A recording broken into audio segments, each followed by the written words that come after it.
The majority of people believe that Cain's story ends when he rejects God. He murders his brother, God challenges him, he is cursed by God. Cain departs.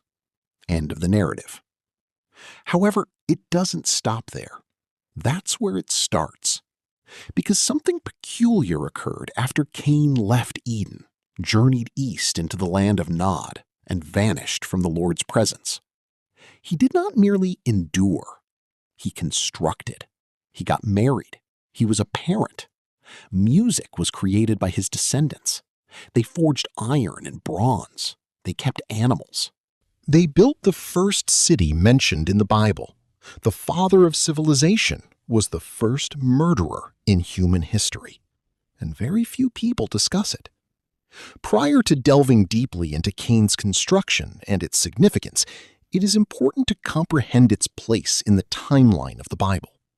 Before nations, kings, Israel, the Torah, prophets, and nearly every organization we identify with the biblical tale, we are still in the early stages of human history. Almost nothing has been written on the open canvas that is the world.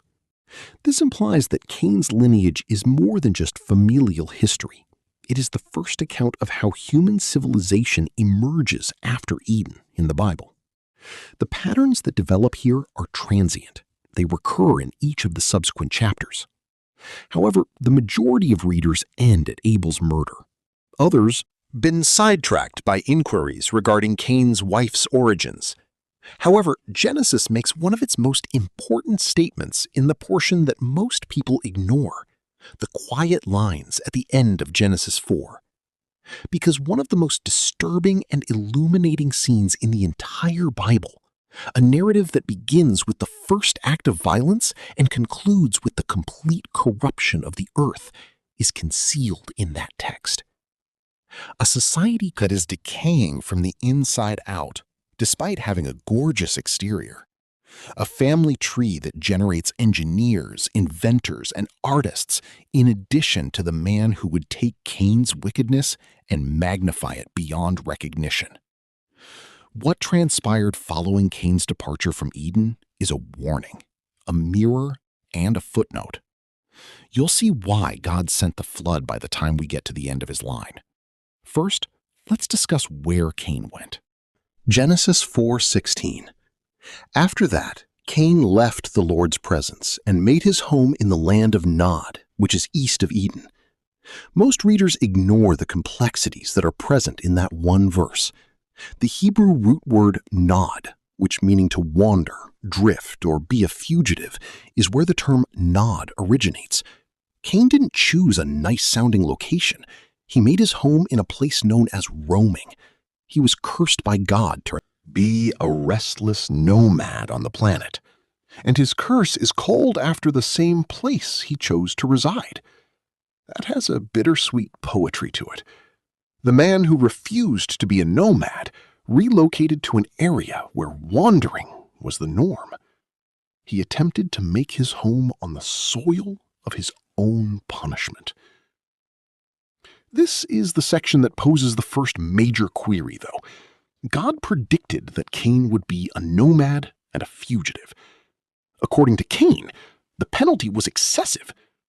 In response, God gave him a mark, a sign, or ot in Hebrew, that served as a divine seal of protection. Anyone who murders Cain will receive 7 times as much retribution. Cain thus departs with 2 items, a curse and a cloak, mercy and judgment going hand in hand. And what he does next reveals all about the human heart's attempt to create an existence separate from God. Genesis. Enoch was conceived by his wife, whom Cain knew. When he constructed a city, he named it after his son Enoch. Take a moment to consider what just transpired. God said, "You will be a wanderer." Cain declared, "I'm building a city." In the Bible, this is the earliest instance of urban development, the first city in human history, and a killer in exile created it. Not as a religious act, not as a gesture of submission, but rather as a Enoch was conceived by his wife, whom Cain knew. When he constructed a city, he named it after his son Enoch. Take a moment to consider what just transpired. God said, "You will be a wanderer." Cain declared, "I'm building a city."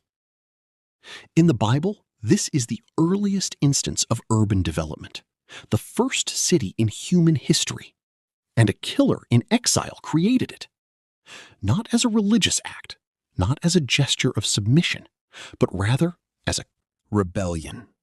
God said to Rome, "Settle," said Cain. "You won't have roots, according to God." "I'll make my own," Cain declared.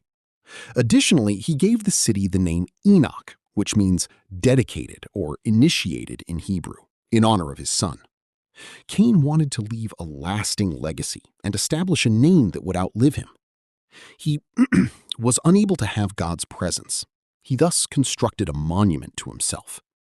At this moment, many folks become trapped and ask, the obvious issue is, if Adam and Eve were the first humans, where did Cain's wife originate? What was the origin of these other individuals? The solution is easier than most people realize. The clue is also provided by the paragraph itself. According to Genesis, Adam had other sons and daughters. Over the course of their lives, Adam and Eve had numerous children. Cain's spouse would have been a close relative from the beginning, either a sister or a niece.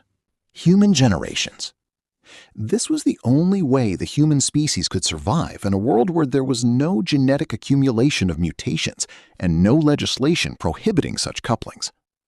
It would take hundreds of years for the Mosaic rule to forbid marriage between close relatives. Cain got married as a result. He was the father of a son. His successors continued to construct the metropolis he had created. However, this is where the pattern starts to show. The Bible does not only state descendants of Cain.